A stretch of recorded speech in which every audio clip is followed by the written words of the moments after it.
ஆண்டவருடைய ஆவி என்மேல் உள்ளது, ஏனெனில் அவர் எனக்கு அருள் பொழிவு செய்துள்ளார். ஏழைகளுக்கு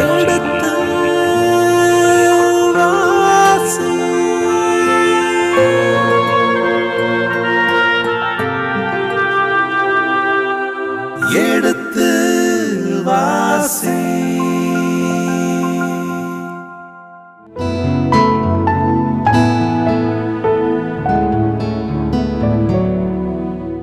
இனி இதயங்களே எடுத்து வாசி நிகழ்ச்சியில் சாமுவேலின் முதல் புத்தகத்துடனான விவிலிய விளக்கங்களுக்கு செவிமடுத்துக் கொண்டிருக்கின்றோம். கடந்த பகுதியின் தொடர்ச்சியை இன்று தொடங்குவோம். வாருங்கள் நிகழ்ச்சிகள் செல்வோம். உங்கள் சார்பாக தந்தை அவர்களுக்கு வணக்கம் சொல்லி நிகழ்ச்சியை தொடங்குவோம். வணக்கம் தந்தை அவர்களே.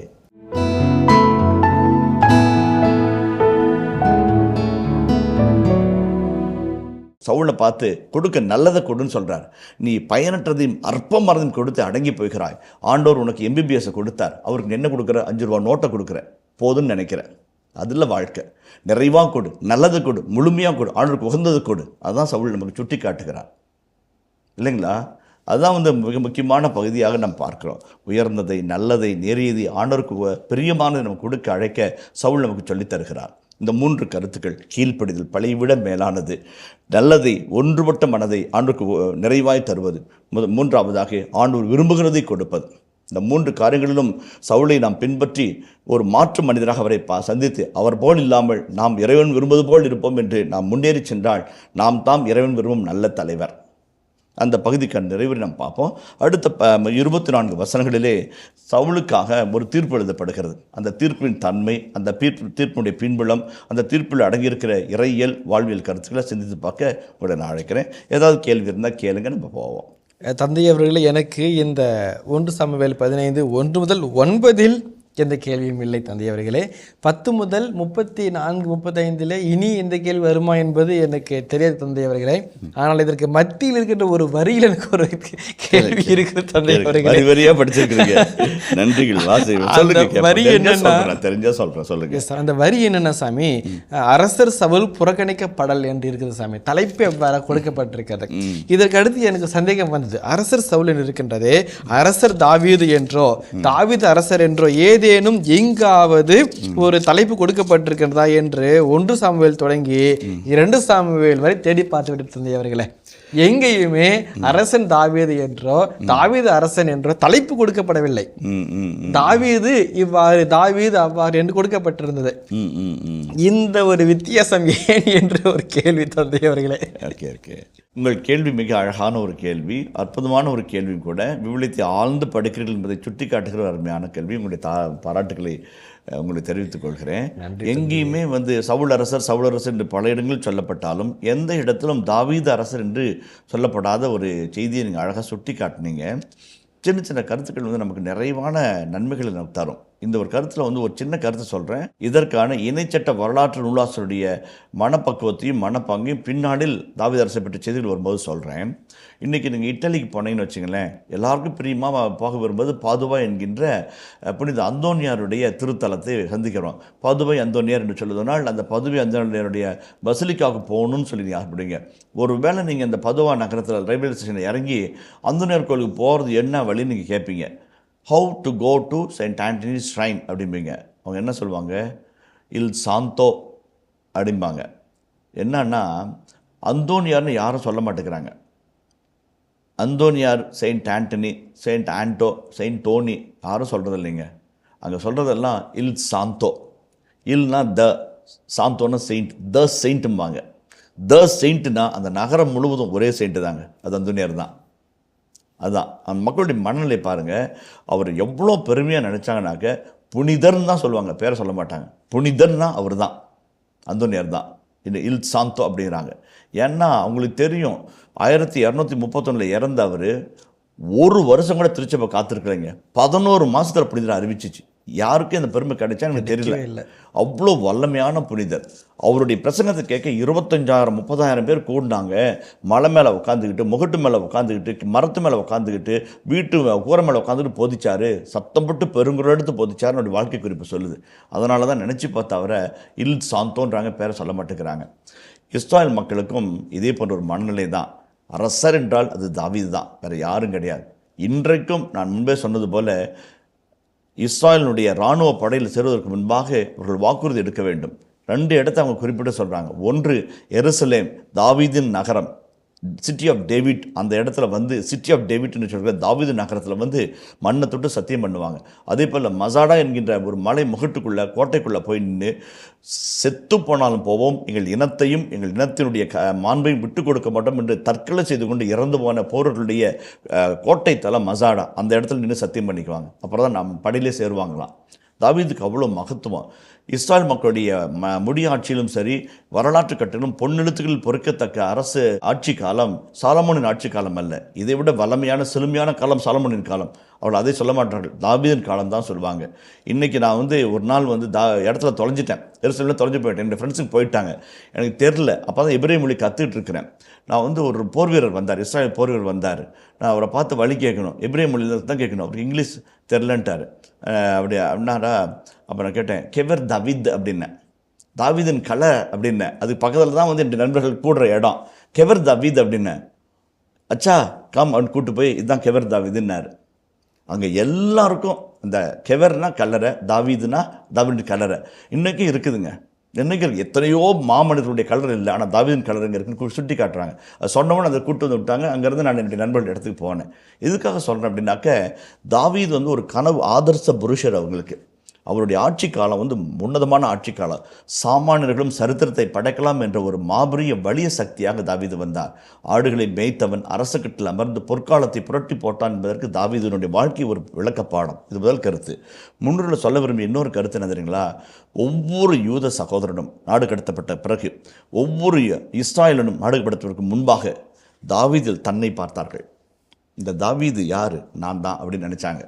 ஆகவே தான் தாவீதை அரச தாவீர் என்று எங்கே அதிகமாக குறிப்பிடாமல் அரசர் என்று சொல்வார்கள், அல்லது தாவீது என்று சொல்வார்கள். தாவீதுனா செல்லம்மா, எங்கள் வீட்டுக்காரியா, நம்பாலியா, அந்த ஒரு பாணியில் தாவீது அரசரை பற்றி சொல்லும்போது, அல்லது மாண்போடு சொல்லும்போது அரசவையிலும் அரசு தலைவர்களும் அரசு பிரபுக்களும் சொல்லும்போது அரசர் சொல்லுகிறாரும்பாங்க. அரச தாவீது அதிகம் அல்ல.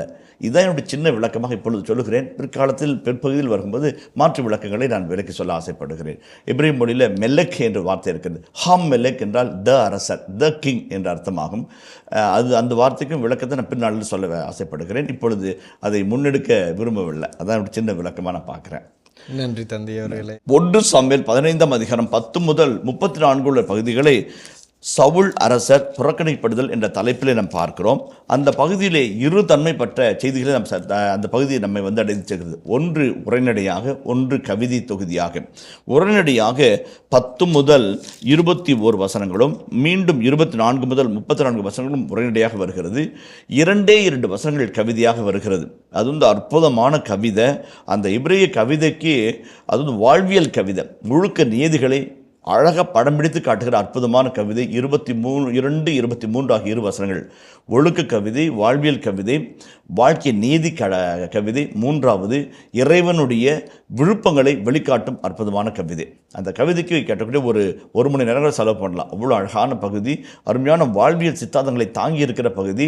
காலம் கடந்து, இனம் கடந்து, மொழி கடந்து, கலாச்சாரம் கடந்து இன்றைக்கும் பொருந்தி வருகிற அற்புதமான கவிதை. 22, 23 ஆக மிக அழகான ஒரு இறையிலை உள்ளடக்கிய அற்புதமான பகுதிக்குள்ளாக நம்ம நுழைய இருக்கிறோம். தயாராவோம். இப்போ சவுல் அரசர் புறக்கணிக்கப்படுதல் 10ஆம் வசனத்தை வாசிப்போமே. அப்பொழுது ஆண்டவரின் வார்த்தை சாமுவேலுக்கு அருளப்பட்டது. அவர் கூறியது, சவுலை அரசனாக்கியதற்காக நான் வருந்துகிறேன். ஏனெனில் அவன் என்னை பின்பற்றாமல் விலகிவிட்டான், என் வார்த்தைகளின்படி நடக்கவில்லை. சாமுவேல் மனம் வருந்தி இரவெல்லாம் ஆண்டவரிடம் மன்றாடினார். ரொம்ப அழகான செய்திங்க, ரொம்ப அழகான செய்தி. அதில் வந்து ஆண்டவரின் வார்த்தை சாமுவேலுக்கு அருளப்பட்டது. The word of the Lord came to Samuel. தவார் அதோனாய் என்று எபிரேய வார்த்தை தொற்றொடர் இருக்கிறது. தவார் அதோனாய். இந்த பகுதியிலிருந்து அந்த இறைவாக்கு தன்மை புறப்பட்டு வருகிறது.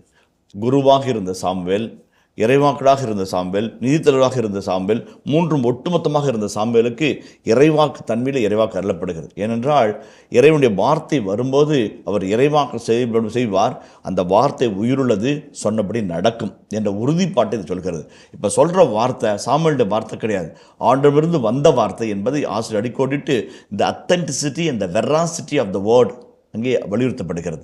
தவார் அதோனாய், தவார் ஷெமுவேல், தவார் அதோனாய், கடவுளுடைய வார்த்தை என்பதை ஆசிரியர் அழுத்தம் திருத்தமாய் சொல்லி அடுத்து வருகிற வார்த்தைகளை ஒரு தீர்ப்பின் வார்த்தைகளை சொல்றார். அடுத்த வசனத்தை வாசிப்போமே. சவுல் அரசனாக்கியதற்காக நான் வருந்துகிறேன். நான் வருந்துகிறேன். திருப்பாடல் 139 23 24 வசனங்களை வாசிப்போம். அதே இடத்தில் இதே 1 சாமுவேல் 15ஆம் அதிகாரம் 10ஆம் வசனத்தில் பயன்படுத்துகிற அந்த இறை வினைச்சொல் இங்கே இடத்துல நிறைவேறுகிறது. அதை பார்ப்போம்.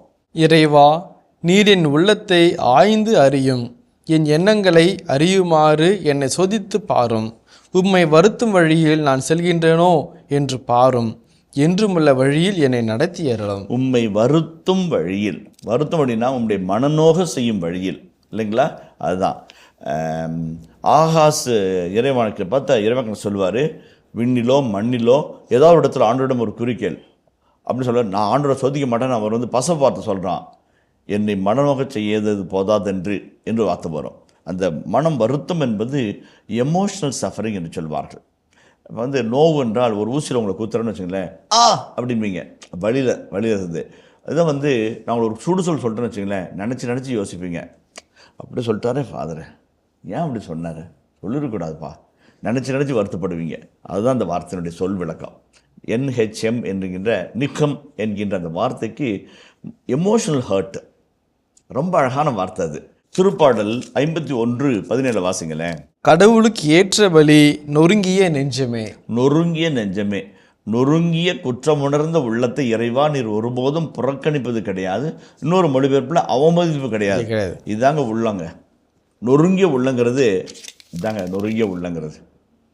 இது என்ன அர்த்தம்னா, இப்படி அந்த வினைச்சொல்லுக்கு கலாச்சார பின்ன பார்த்தோம்னாக்க அப்படியே செதஞ்சு போய் சுக்கு நூறாக போய், ஐயோ நான் ஒன்றும் இல்லைங்க, இவ்வளோ பெரிய தப்பு பண்ணிட்டேங்கன்னு உடைந்த உள்ளத்தோட கண்ணீர் சிந்தி அழுது. அதாவது நொறுங்குண்ட தாழ்வுற்ற இதயத்தை இறைவா நீர் ஒருபோதும் புறக்கணிக்க. A crushed heart because of the grief. பாவம் செஞ்சு அதை மனமாற்றத்துக்குள்ள அந்த உள்ள வரும். அதான் சாமி அழகாக சொல்றார், நொறுங்குண்ட தாழ்வுற்ற உள்ளத்தை இறைவா நீர் ஒருபோதும் அவமதிப்பது கிடையாது. A humble and contrite heart you will not despise O Lord என்று ஆங்கிலத்தில் மொழிபெயர்க்கிறாங்க. தமிழில் வந்து புறக்கணிப்புன்னு போட்டிருக்கிறாங்க. அவ்வளோ ஏற்புடையதாக இருக்குதான்னு தெரில. ஆனால் புறக்கணித்தார்கள். டிஸ்பைஸ், அவமதிப்பது கிடையாது. அதான் இந்த இடத்துல வந்து கடவுள் அந்த நொறுங்குண்ட உள்ளம் அப்படி உடஞ்சி போகிறார். உடஞ்சி போய் இவனை போய் அரசனாக்கிட்டோமே, அந்த ஒரு ஹர்ட் ஃபீலிங்கில் அவர் சொல்கிறார். தான் வந்து வருந்துகிறார். 15:10-11 பார்க்குறோம். 34 வாங்கலேன். 1 சாமுவேல் 15:34. அதன் பின் சாமுவேல் ரமாவுக்கு செல்ல சவுலும் அவரது சொந்த ஊரான கியபாவிலிருந்த தம் வீட்டிற்கு சென்றார். ஆண்டவரும் சவுலை இஸ்ரேல் மீது அரசராக்கியதற்காக மனம் வருந்தினார். அந்த வருந்தினார், அதான் வந்து நிகாம் என்கிற வார்த்தை. உடைந்து போனார், நொந்து போனார். எங்கள் குட்டி பிள்ளைங்க சொல்லுங்க, நொந்து நூடுல்ஸ் ஆயிட்டார் அப்படிம்பாங்க. அதுதான் இந்த வார்த்தை. அதே வேளை பாருங்க, 15ஆம் அதிகாரம் 11ஆம் வசனத்துடைய பிற்பகுதி வாசிங்களேன். சாமுவேல் மனம் வருந்தி, ஆண்டவர் மனம் வருந்தி. 1 சாமுவேல் 15:11. 1 சாமுவேல் 15:11 சி சாமுவேல் மனம் வருந்தி. 1 சாமுவேல் 15:35 சி கடவுள் மனம் வருந்தி. அந்த 3 இடத்துல வார்த்தை அழுத்தி சொல்றார். அது முன்னிலும் பின்னிலும் தொக்கி வைத்து, அந்த இதான் மையம், மன வருத்தம் தான் அந்த மையம். ரொம்ப அழகாக சொல்றார். நான் சொன்னேன், முன்னுரையில் சொன்னேன், தொடக்க 6ஆம் அதிகாரம் 6ஆம் வசனம். மண்ணுலகில் மனிதரை உருவாக்கியதற்காக ஆண்டவர் மனம் வருந்தினார். மண்ணுலகில் மனிதனை உருவாக்கியதற்காக ஆண்டவர் மனம் வருந்தினார், மனம் நொறுங்குண்டார், மனம் உடைந்து அவர் வருத்தப்பட்டார். அதுதான் வந்து அந்த நிகாம் என்ற வார்த்தை அழகாக சொல்லுகிறது. அது அதனுடைய இன்னொரு செமான்டிக் ரேஞ்சு, பொருள் விளக்க எல்லைக்கோடு வந்து ஆறுதல் என்றும் சொல்லலாம். அந்த மனம் வருந்தினார் என்ற வார்த்தை மிக அரிதாக பியூடி பக்கங்களில் வருகிற ஒரு வார்த்தை. அந்த வார்த்தை மனிதனுக்குள்ளாக வரும், இறைவனுக்குள்ளாக வரும். மனிதனுக்குள்ளாக வரும்போது திருப்பாடல் 51:17 சொல்கிறது போல, நொறுங்குண்ட தாழ்வுற்று பாவத்திற்காக வருத்தப்படுகிற ஒரு எளிய உள்ளம் ஆண்டவருக்கு உகந்த காணிக்கையாக அது மாறுகிறது. அதை இறைவன் மன வருந்துகிறார் என்று சொன்னால், அது வந்து அவருடைய திட்டம் செயல்படுத்த முடியாத ஒரு நிலையில் முட்டுக்கட்டையாக யாரோ ஒரு இருக்கிறார்கள், ஏதோ ஒன்று இருக்கிறது என்பதை குறித்து வருத்தப்படுகிற ஒரு நிலையாக இருக்கிறது. நிகாம் என்கின்ற அந்த வினைச்சொல் விவிலியத்தில் அரிதாக வருகின்ற ஒரு வினைச்சொல். அது மனிதனை குறித்தும் வரும், கடவுளை குறித்தும் வரும். அறிவு தெளிந்து நான் என் தந்தையின் இல்லத்தில் எவ்வளோ பேருக்கு உணவிருக்க நான் இங்கே பசியால் சாகிறேனே, எழுந்து என் தந்தையிடம் செல்வேன். அப்பா, உனக்கு எதிராக குற்றம் செய்தேன். உன் மகன் என்று எண்ணப்பட தகுதியற்றவன் நான். உம்முடைய கூலிக்காரர்கள் ஒருவனாக என்னை கருதும் என்று சொல்வேன் என்று சொல்லிக்கொண்டு புறப்பட்டு போனான். அது உடைந்த மனவருந்திய உள்ளம். தன் பாவங்களுக்காக அறிவு தெளிந்து என்பது உள்ளம் உணர்ந்து உடைந்து போய் ஆண்டவரை நோக்கி தன் பள்ளியாக ஒப்பு கொடுக்கிற ஒரு நல்ல உள்ளத்தை ஊதாரி பிள்ளையினுடைய தந்தை ஆசீர்வதிக்கிறதை நம்ம பார்க்கிறோம். அந்த இடத்துல தான் 1 சாமுவேல் 15:11 வருகிற மனம் வருத்தம் என்கின்றது மனிதருக்குள்ளாக சொல்லப்படுகிற செய்தியாக வருகிறது. மனம் விரும்பி அழுதார் என்று ராயப்பரை பேதுரை பற்றி மார்க் அழகாய் குறிப்பிட்டு சொல்வார், லூக்கா குறிப்பிட்டு சொல்வார். அந்த மனம் விரும்பி அழுகிறது எது? உடைந்த உள்ளத்தை, மனம் வருத்தப்படுகிற நிலையை சுட்டி காட்டுகிறது. அதை போலவே பழைய ஏற்பாட்டில் மாற்று சிந்தனையாக, வேற்று சிந்தனையாக கடவுள் மனம் வருந்தினார் என்று ஒரு செயல்பாடு வருகிறது. அதுக்கு HVD ப்ரவுங்க் என்கின்ற உலக புகழ்பெற்ற பேராசை சொல்லும்போது God is emotionally hurt. He suffers emotional hurt என்று மொழியூர் விளக்கத்தை அவர் சொல்வார். உணர்வுபூர்வமாக உள்ளம் நொந்து வருந்துகிற ஒரு இறைவனை இந்த பகுதி படம்பிடித்து காட்டுகிறது, இந்த வினைச்சொல் படம்பிடித்து காட்டுகிறது. 2 விதமான கேள்விகளை நான் முன்பாக வைக்க ஆசைப்படுகிறேன். ஒன்று, பழைய ஏற்பாட்டில் இறை தன்மை விளக்க வந்த ஆசிரியர், குறிப்பாக இணைச்சட்ட வரலாற்று நூலாசிரியர் கடவுள் தன்மை பற்றி விளக்கும்போது வல்லவர், நல்லவர், போதுமானவர் என்றெல்லாம் விளக்கிச் சொல்வார்.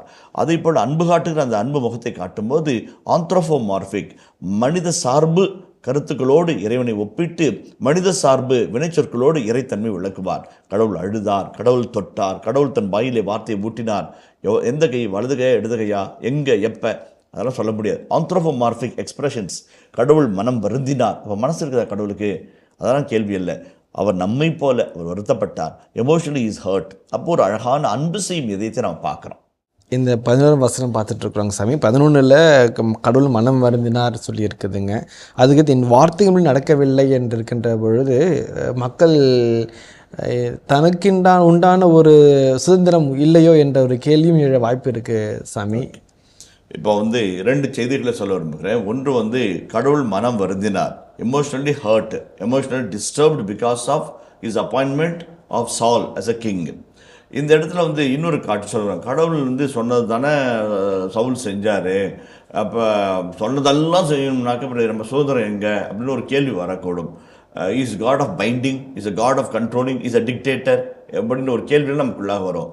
கடவுள் எப்பொழுதுமே தன் அன்பு முகத்தை காட்டுவார் ஒழிய அதிகார முகத்தை காட்டுவது கிடையாது. கடவுள் எப்போதும் அனைப்பாறை வழிய அடித்து விரட்டுகிறோம் அல்ல. அதே போலவே அவருடைய திட்டம் நமது விருப்பம். ஆனால் அவர் திட்டத்தை நம் மீது திணிப்பது கிடையாது. நடத்துவதும் நடப்பதும் நம் கையில் இருக்கிறது. அவர் திட்டத்திற்கு பணிவது அன்னை மரியாதை போல ஆமேன் என்று பணிவதும், இதோ என்னை அனுப்பும் என்று ஏசாயாவை போல புறப்பட்டு போவதும், நான் உனக்காய் முன் சென்று அனைத்து காரணம் செய்து முடிப்பேன் என்று சொல்வதும் கடவுளுடைய அடியாருடைய மன விருப்பத்தையும் மன இசைவையும் பொருந்தது. அதை எப்பொழுதுமே இவருடைய வலியுறுத்தி சொல்லிக்கொண்டே இருக்கிறது. ஒருவேளை கடவுளை திட்டப்படி நாம் நடக்காமல் இருப்பது என்னவென்றால் ஞானமற்ற தன்மை குறித்து காட்டுகிறது. சவுல் ஆண்டவரின் அடியாராக அழைக்கப்பட்டார், அரசனாக அருட்பொழிவு பெற்றார். அவருக்கென்று எல்லா விதமான சுதந்திரம் இருந்தது, எல்லா விதமான சுதந்திரம் இருந்தது. எந்த வகையில்? நீதி, நியாயம், அன்பு, அக்கறை, பாசம், பகிர்தல், தலைமைத்துவம் இவர்களுக்குள்ளாக கையூட்டு பெறுதல், குறுக்கோளியில் போகுதல், ஆண்டவரை மறத்தல், ஆண்டவரை விட்டு தான் மட்டும் தனி ராஜ்யம் அமைத்துக் கொள்ள என்று நினைத்தல், இதெல்லாம் ஆண்டுக்கு உகந்ததல்ல. அது ஆண்டவரை விலகிய வழிகள். அதை தான் அந்த அடுத்த வார்த்தை நமக்கு விலகி சொல்கிறது. நமது சுதந்திரத்தை ஆண்டவர் பறிக்கிறவர் அல்ல. அதே போலவே நம்முடைய சுதந்திரத்தினால் அடுத்தவரை ஆபத்துக்குள்ளாக்குவதும் அடுத்தவரை பாவத்துக்குள்ளாக்குவதும் கடவுளால் பொறுத்து கொள்ளக்கூடிய ஒன்று அல்ல என்பதை சவுலுடைய இந்த செயல்பாடு நமக்கு விலகி சுட்டுகிறது. ஃப்ரீடம் வித் ரெஸ்பான்சிபிலிட்டி என்கின்ற அழகான ஒரு இறையிலை இந்த புத்தகம் இந்த இடத்தில் நமக்கு வலியுறுத்துவதாக நான் உணர்த்துகிறேன். பொறுப்புணர்வோடு கூடிய முழுமன சுதந்திரத்தை தான் ஆண்டவர் விரும்புகிறாரை ஒழிய தான் தோன்றித்தனமான, எதேச்சையான, சர்வாதிகாரத்தனமான ஒரு சுதந்திரத்தை அவர் விரும்புவது கிடையாது என்பதை நாம் புரிந்து கொள்ள வேண்டும். இதற்கு அடுத்த 2 வரிகள் மிக முக்கியமானவை. அது பாருங்களேன், என்ன பாவம் பண்ணாரு என்பதை சவுலுடைய அத்தனை ஆண்டுகால வாழ்க்கையை 2 வார்த்தைகளில் ஆசிரியர் அடக்கி விடுகிறார். அதுதான் இணைச்சிட்ட வரலாற்று நூலாசிரியருடைய தனிச்சிறப்பு. அவன் என்னை பின்பற்றாமல் விலகிவிட்டான்.